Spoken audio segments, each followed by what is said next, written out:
네, 오늘 말씀의 제목은 내가 누구인지 알 때 변화된다입니다.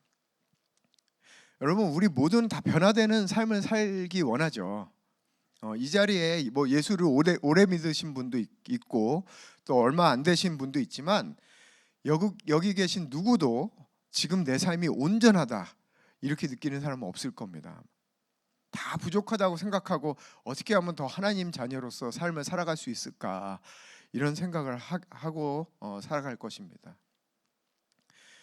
여러분, 우리는 어떻게 하면 변화될 수 있을까요? 지금보다 더 성경을 열심히 읽어야 될까요? 시간 정해놓고 기도해야 될까요? 아니면 금식 기도라도 해야 되는 걸까요? 물론 다 필요합니다. 다 귀한 거예요. 그러나 문제는 이거예요. 우리가 안 해본 것도 아니지 않습니까? 다 해봤던 겁니다. 사실은 조금씩은 다 해봤어요. 여러분, 저는 모태신앙인입니다. 그래서 어려서부터 정말 수많은 수련회를 다녔어요. 방학 때면 수련회 갔습니다. 그런데 수련회 갈 때마다 나에게 있었던 고민이 뭐냐면, 수련회 가서 은혜 받고 막 콧물 흘리고 막 그러면 내가 바뀐 것 같아요. 그런데 정말 그렇게 하면 이제 새로운 삶을 살아갈 수 있을 것 같습니다. 그런데 다시 일상으로 돌아오면 길어야 한 달입니다. 진짜 길어야 한 달이에요. 이게 반복되다 보면 나중에 수련회 가도 기대도 없어요. 이런 마음이 있는 겁니다. 내가 여기서 이렇게 난리 쳐봤자 어차피 일상으로 돌아가면 또 똑같을 거야. 이런 마음이 있는 겁니다. 또 제가 유학할 때 이런 일이 있었습니다.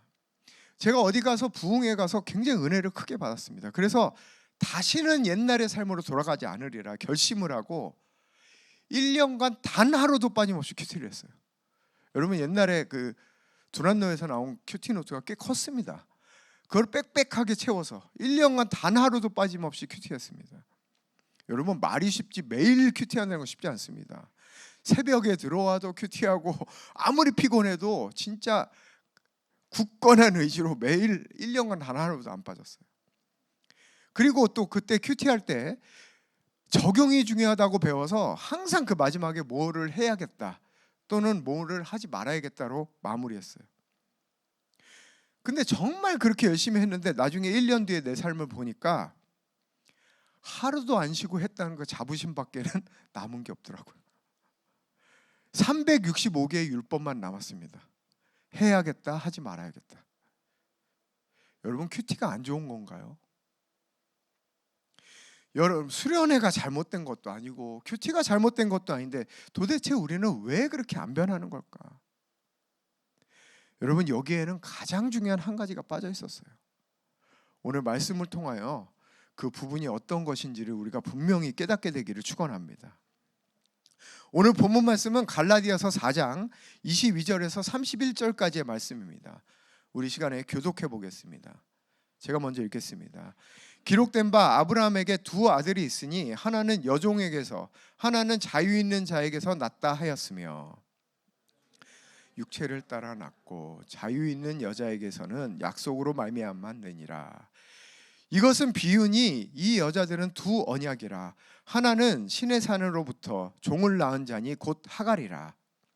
이 하갈은 신의 산으로 지금 있는 예루살렘과 같은 곳이니 그가 그 자녀들과 더불어 종로로 타고 오직 위에 있는 예루살렘은 자유자니 곧 우리 어머니라. 기록된 바 잉태하지 못한 자여 즐거워하라. 상고를 모르는 자여 소리질러 외치라. 이는 홀로 사는 자의 자녀가 남편이 있는 자의 자녀보다 많음이라 하였으니 형제들아, 너희는 이삭과 같이 약속의 자녀라. 그러나 그때의 육체를 따라 난 자가 성령을 따라 난 자를 박해하는 것 같이 이제도 그러하도다. 그러나 성경이 무엇을 말하느냐? 여종과 그 아들을 내쫓으라. 여종의 아들이 자유 있는 여자의 아들과 더불어 유업을 얻지 못하리라 하였느니라. 그런즉 형제들아, 우리는 여종의 자녀가 아니요 자유 있는 자녀니라. 아멘. 오늘 본문 말씀을 보면 아브라함의 두 아들의 이야기가 나옵니다. 여러분, 하나님께서는 창세기 12장에 아브라함을 부르실 때 내가 너로 큰 민족을 이루겠다 이렇게 약속하셨습니다. 아브라함은 오직 그 말씀 하나 붙들고 자신의 고향 친척 아버지를 떠났어요. 그리고 후에 창세기 15장에서 하나님께서 아브라함에게 또 나타나십니다. 그리고 그 약속을 다시 한번 확인시켜 주십니다. 창세기 15장에서 아브라함은 하나님께 이렇게 말합니다. 나에게 하나님께서 자식을 주지 않으셨으니 내 종 엘리에셀이 나의 상속자가 될 것입니다. 이렇게 말합니다. 즉 엘리에셀을 통하여서 하나님이 말씀하신 그 큰 민족을 이루겠다는 그 말씀을 이루어 주시옵소서, 이 말이에요. 그랬더니 하나님께서 아니다, 내 몸에서 날 자가 상속자가 될 것이다, 이렇게 말씀하셨습니다. 그런데 그 바로 다음 장인 창세기 16장에서 드디어 아브라함이 아들을 갖게 돼요. 문제는 아브라함의 아내인 사라를 통해서가 아니라 사라의 여종 하갈을 통해서 아들을 갖게 됩니다. 그 아들의 이름이 뭐예요? 이스마엘입니다. 하지만 하나님께서 약속하신 그 큰 민족을 이룰 아들은 이스마엘이 아니었어요. 그래서 하나님께서 99세 때 다시 나타나셔서 이렇게 말씀하셨습니다. 내 아내 사라가 아들을 낳게 될 것이다. 그리고 바로 그 다음에 아브라함이 100세가 되었을 때 사라가 기적적으로 아들을 낳습니다. 그 아들이 누구입니까? 이삭입니다. 이삭. 그래서 오늘 본문 말씀 22절을 보면 두 아들이 있으니 하나는 여종이 하갈이죠. 여종에게서, 하나는 자유 있는 여자 사라를 말하는 겁니다. 그 두 아들이 각각 이렇게 낳았다, 이렇게 말씀하시는 거예요. 여러분, 그럼 이스마엘은 어떤 아들인가? 갈라디아에서는 이스마엘에 대해서 어떻게 표현하고 있는가? 23절을 보면 이스마엘은 여종에게서 육체를 따라 났다, 이렇게 말하고 있어요. 또 24절을 보면 종을 낳은 자니 곧 하갈이라, 이렇게 말하고 있습니다. 한마디로 이스마엘은 여종이 낳은 종이라는 겁니다. 종. 여러분, 종이 뭡니까? 종이 뭐예요? 종은 자기가 일한 만큼 인정받는 자가 종이에요. 종에게는 조건 없는 은혜는 없습니다. 자기가 열심히 일하고 자기가 쓸모 있어야 사람들에게 사랑받고 인정받는 게 종입니다. 이게 종의 정체성이에요. 즉 자기가 하는 만큼 보상을 받는 행위 보상적인 존재가 종이라는 거예요. 바로 이 이스마엘 같은 자아가 우리 안에 있는 겁니다. 우리 안에 있는 거예요.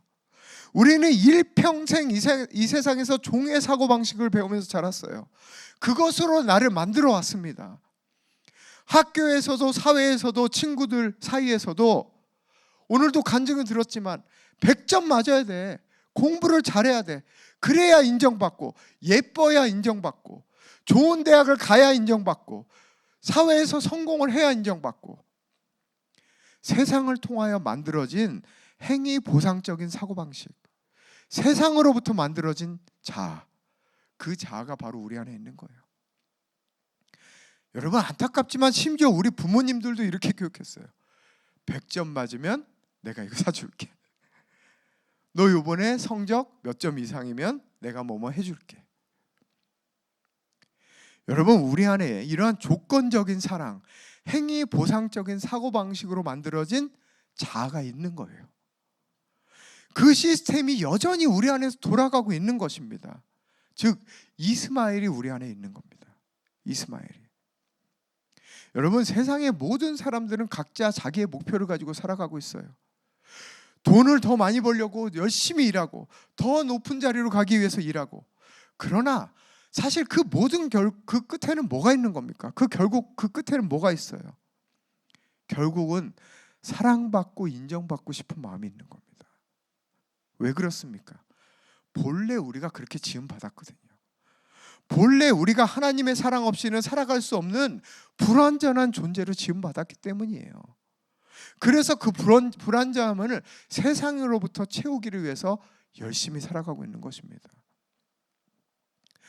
그러나 감사하게도 우리 안에는 또 하나의 자아가 있어요. 그게 누구입니까? 오늘 성경에서 말하는 이삭입니다. 이삭.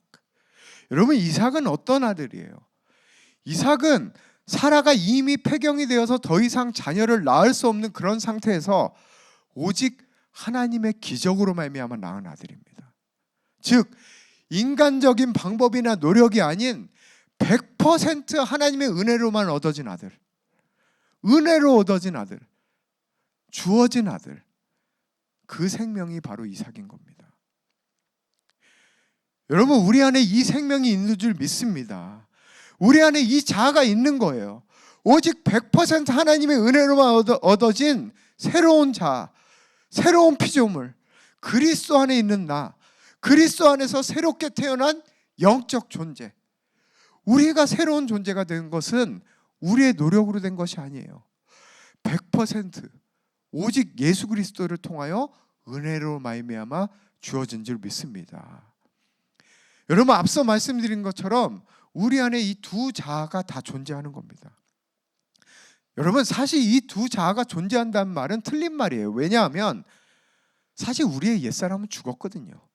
죽었습니다. 그러나 여전히 우리 안에 이 옛 자아가 살아있는 것처럼 영향을 미치고 있어요. 그래서 우리가 이것을 뭐라고 하는 겁니까? 거짓자라고 하는 거예요. 거짓된 자아.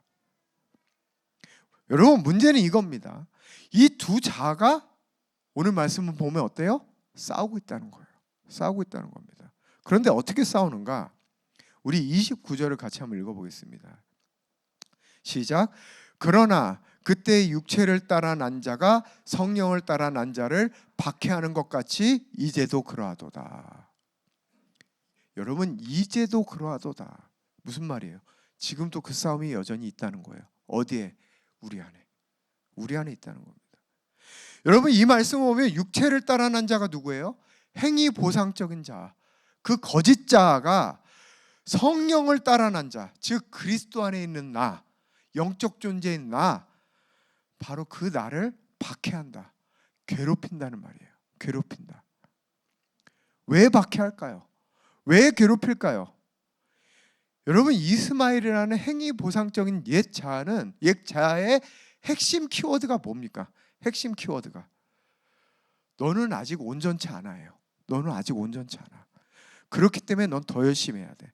너는 100점짜리가 아니기 때문에 내 존재를 더 열심히 해서 채워야 돼. 이게 핵심 메시지입니다. 이것이 세상에서 만들어진 우리 옛 자아의 기본적인 패턴이에요.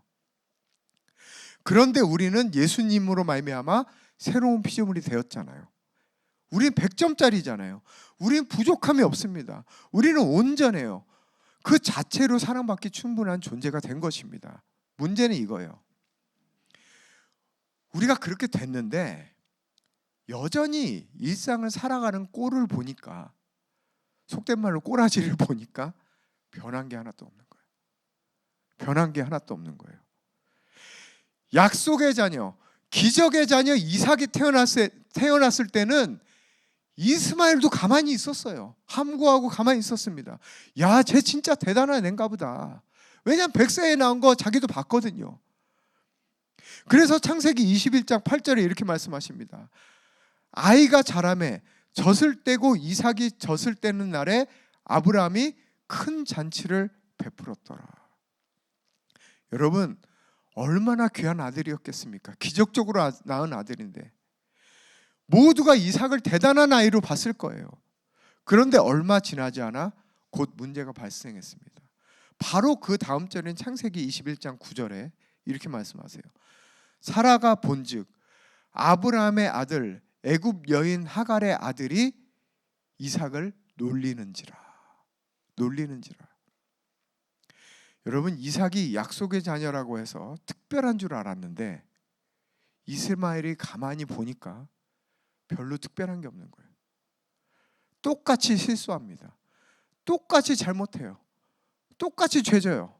자기랑 다른 게 하나도 없는 거예요. 아니, 심지어 자기는 그래도 아빠한테 잘 보이려고 인정받으려고 열심히 노력이라도 해. 근데 이삭 쟤는 뭐냐는 거야. 그러지도 않아. 이때 이스마엘이 이삭을 핍박하고 정죄하기 시작한다는 거예요. 즉 우리 안에 있는 행위 보상적인 자아가 그리스도 안에 있는 우리 영적 존재인 우리를 정죄한다는 겁니다. 너 하나님의 자녀라며, 너 새로운 피조물이라며, 너 변했다며, 너 은혜 받았다고 그렇게 난리치더니 지금 너 사는 거 봐. 너 변한 거 하나도 없잖아. 너 달라진 게 하나도 없어. 그럼 그때 우리는 어떻게 되는가? 우리는 또 거기에 속아서 스스로 자책하며 정죄하면서 다시 행위 보상적인 자아로 돌아가는 겁니다. 그래, 나는 더 하나님 앞에서 열심히 기도해야 돼. 나는 부족한 존재야. 나 같은 죄인. 나는 아직도 멀었어. 더 열심히 믿어야 돼. 여러분, 이미 새로운 피조물이 되었는데도 불구하고 다시 끊임없이 자기를 채찍질하는 그 굴레에 들어가는 거예요. 그렇게 살아가는 겁니다. 왜? 거짓자를 자기라고 믿으니까. 그걸 내가 선택했거든요. 여러분, 그래서 오늘 말씀 25절 말씀을 보면 하갈을 무엇과 비교하는가? 이 하갈은 아라비아에 있는 신의 산으로서 이렇게 말합니다. 여러분, 신의 산이 뭐예요? 신의 산이 어떤 산입니까? 하나님이 모세를 통해서 율법을 준 산이잖아요. 즉 하나님의 생명이 없는 자들에게 행위법을 준 산이 바로 신의 산입니다. 그것을 지켜 행함으로써 하나님의 백성으로 살아가라. 이게 행위법 아닙니까? 그래서 구약을 보면 율법을 지키면 축복을 받고 율법을 어기면 저주를 받았어요. 즉 행위 보상적인 사고방식에 기초해서 하나님을 믿었다는 겁니다. 여러분, 이스마엘의 출생 자체가 그래요. 출생 자체가. 이스마엘이 어떻게 태어났습니까? 아브라함이 신앙과 전혀 상관없이 막 자신이 욕정으로 태어난 아들입니까? 아닙니다.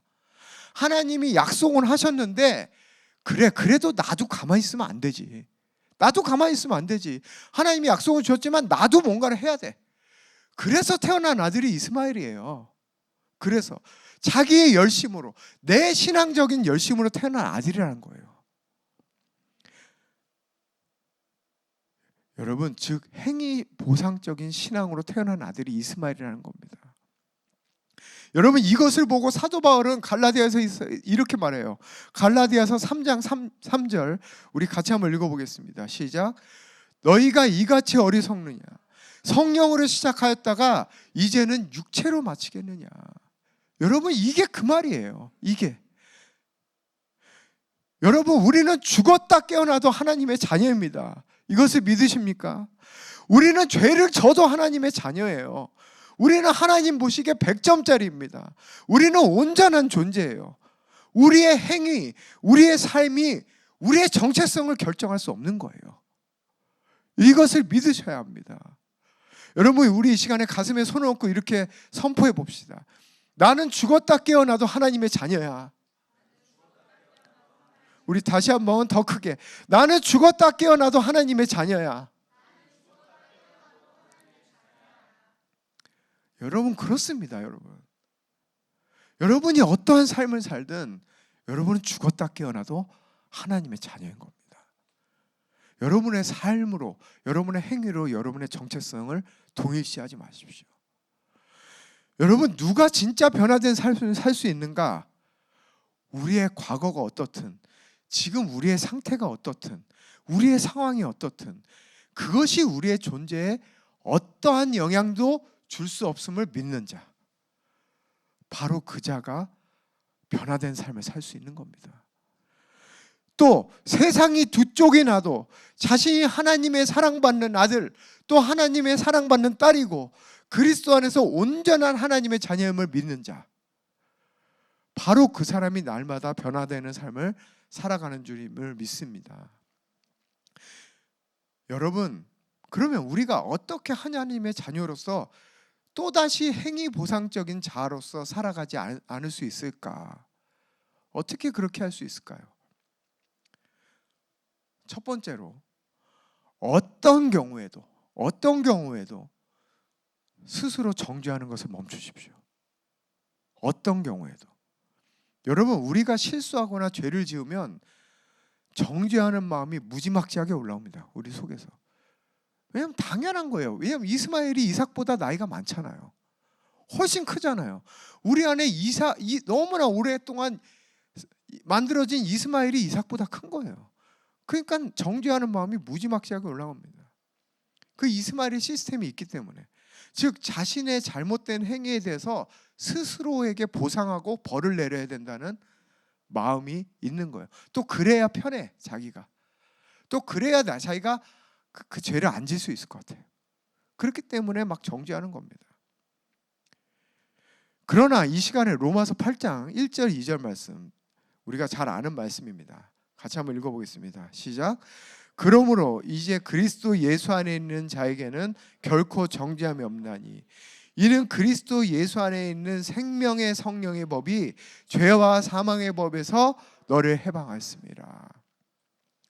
여러분, 그리스도 안에 있는 자 아닙니까? 그렇다면 여러분, 정죄가 있어요, 없어요? 결코 없다고 나오고 있습니다. 결코 없다. 그리스도 안에 있는 자에게는 결코 정죄함이 없다. 여러분, 죄와 사망의 법이라는 게 뭐예요? 죄의 싹은 사망인 거예요. 즉 행위 보상적인 겁니다. 여러분이 스스로 정죄한다는 것은 아직도 여러분 이스마엘로 살아가고 있다는 거예요. 행위 보상적인 자아로 살아가고 있다는 증거입니다. 그래서 로마서 8장 33절 34절에 이렇게 말씀하십니다. 누가 능히 하나님께서 택하신 자들을 고발하리요? 의롭다 하신 이는 하나님이시니 누가 정죄하리요? 여러분, 하나님께서 택하신 자들, 그 안에 여러분도 포함되어 있음을 믿으시기 바랍니다. 두 번째, 여러분의 행위와 상관없이 언제든지 예수 그리스도 안으로 들어가십시오. 언제든지. 우리의 행위는 우리의 존재에 영향을 미치지 못합니다. 오히려 우리의 영적 정체성이 확실할 때 그것이 우리의 행위를 바꾸는 거예요. 여러분, 많은 사람들이 자신의 행위와 삶에 동일시되어 있어요. 스스로 죄인으로 여깁니다. 그 결과 그리스도 안으로 들어가지 못하는 삶을 살아가고 있어요. 어떻게 그렇게 뻔뻔하게 그리스도 안으로 들어갈 수 있냐는 겁니다. 여러분, 그 예가 언제 나타나는지 아세요? 주일 예배 딱 오면 합니다. 주일 예배 오면 일주일간 하나님과 상관없이 죄 가운데 살다가 막 어제 죄진 것도 생각나고 뭐 말씀 안 읽고 그냥 내가 막 산 것도 막 생각나고, 그런 사람은요 예배 나와도 기쁨으로 예배드리지 못합니다. 마음껏 손들고 찬양하지 못해요. 뭔가 겉돌아요. 예배 나와도. 왜 그렇습니까? 하나님이 자기한테 뭐라 그랬나요? 너 왜 그렇게 살았냐고 뭐라 그러지도 않았는데 자기 스스로가 그리스도 안에 들어가는 걸 막고 있는 거예요. 자기 스스로가. 왜냐하면 내 일주일에 내 삶을 보니까 그걸로 내 존재를 지금 결정하고 있거든요. 그러니까 나는 지금 내가 어떻게 지금 이렇게 마음껏 찬양하고 손들고 하나님 찬양할 수 있어, 이렇게 생각하는 겁니다. 여러분이 일주일간 어떻게 살았든, 뭔 죄를 짓고 살았든, 어떻게 행동을 했든, 여러분은 언제든지 그리스도 안에 들어갈 수 있는 하나님의 자녀인 줄 믿습니다. 이것이 하나님의 자녀의 특권이에요. 이 특권을 누리셔야 되는 거예요. 여러분, 이 정체성이 흔들려서는 안 됩니다. 여러분이 먼저 자신의 행위와 삶으로서 자신을 규정하지 않고 진짜 자기가 누구인지 알 때, 그때부터 여러분은 변화된 삶을 살기 시작하는 거예요. 여러분, 누가복음 15장에 나오는 탕자를 한번 생각해 보세요. 그는 아버지한테 죽을 죄를 졌어요. 얼마나 나쁜 짓을 했습니까? 아까 죽지도 않았는데 유산을 먼저 땡겨달라는 거예요. 근데 그러고도 또 아버지한테 갔습니다. 진짜 뻔뻔해요, 보면. 근데 그게 탕자가 잘한 거예요. 그래서 그냥 탕자 이야기가 아니라 돌아온 탕자 이야기가 된 겁니다.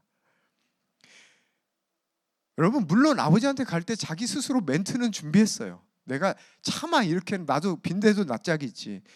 그래서 아버지한테 가서 나는 아들이 아닙니다, 나는 이제 종입니다, 계속 이 연습을 혼자 하고 갔어요. 그런데 아버지 들리지도 않습니다. 들리지도 않아요. 새가락지를 끼워라, 새 옷을 입혀라. 새 신을 신겨라. 여러분이 먼저 여러분이 어떤 꼴을 하고 있든 간에 아버지한테 먼저 가면 아버지가 더러운 거 다 벗겨주고 새 옷 입혀주십니다. 여러분, 우리의 문제가 뭔가? 우리는 거꾸로 하고 있어요. 더러운 거 다 벗고 새 옷 갈아입고 아버지한테 가려고 그러는 거예요. 그럼 못 갑니다, 여러분. 못 가요. 그냥 그리스도 안으로 나가십시오. 내가 누구인지 선포하시고 그리스도 안으로 나가십시오.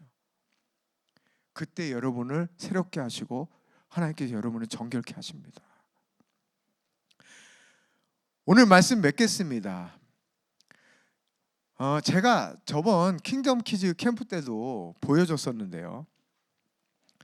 예전에 우리 집에 디즈니 그림책 전집이 있었습니다. 전집이 있어서 한 30권 정도 된 것 같은데 지금 기억이 나는 게 거의 없는데요.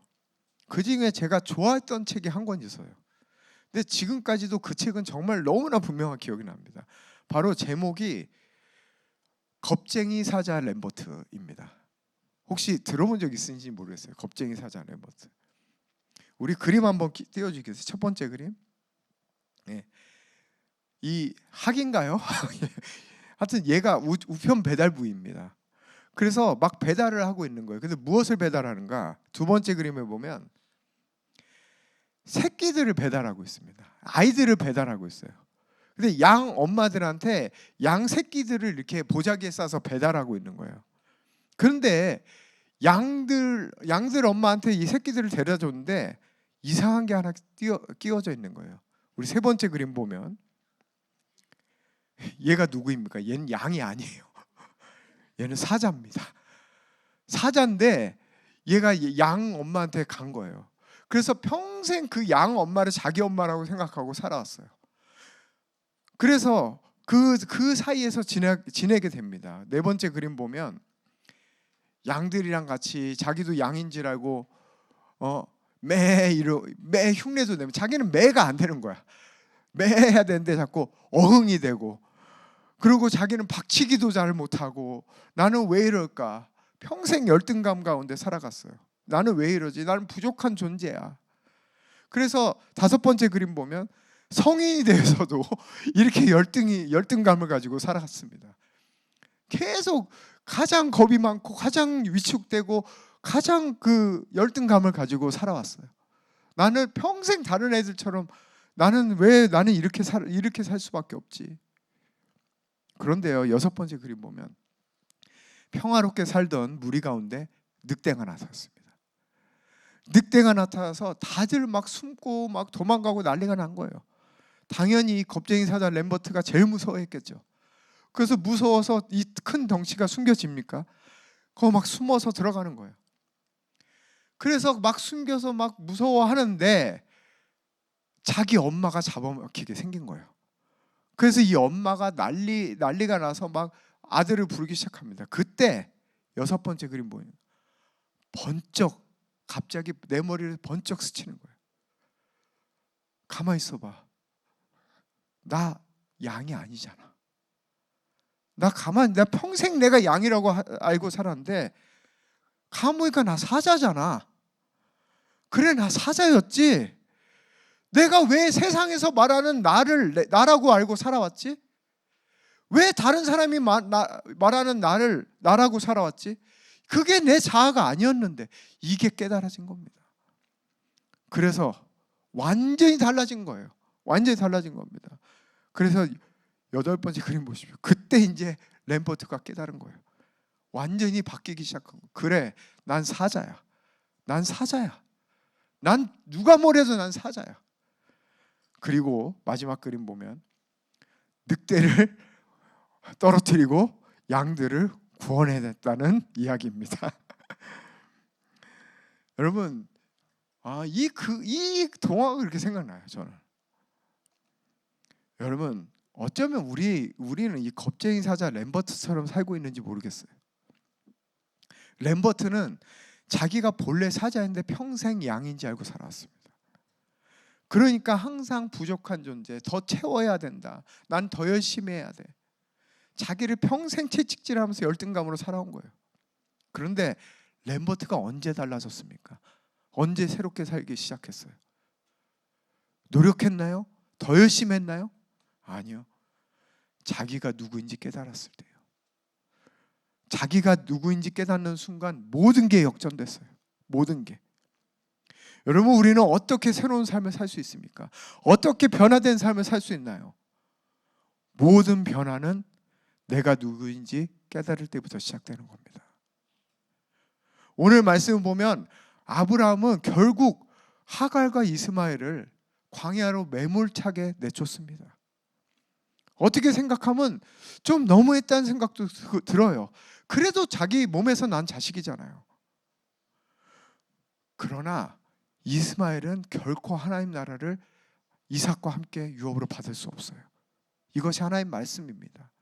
여러분, 세상에서 쌓아온 그 자아, 여러분 열심으로 어떻게 보면 그렇게 살아왔기 때문에 여러분 정도 된지도 몰라요. 그리고 이스마엘이 더 편할 수도 있어요. 그러나 그 삶의 패턴, 여러분의 그 사고방식, 그 내쫓기를 축원합니다.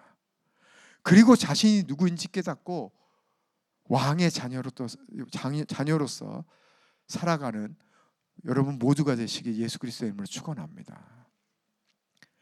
우리 이 시간에 같이 일어나서 찬양하며 나가시겠습니다.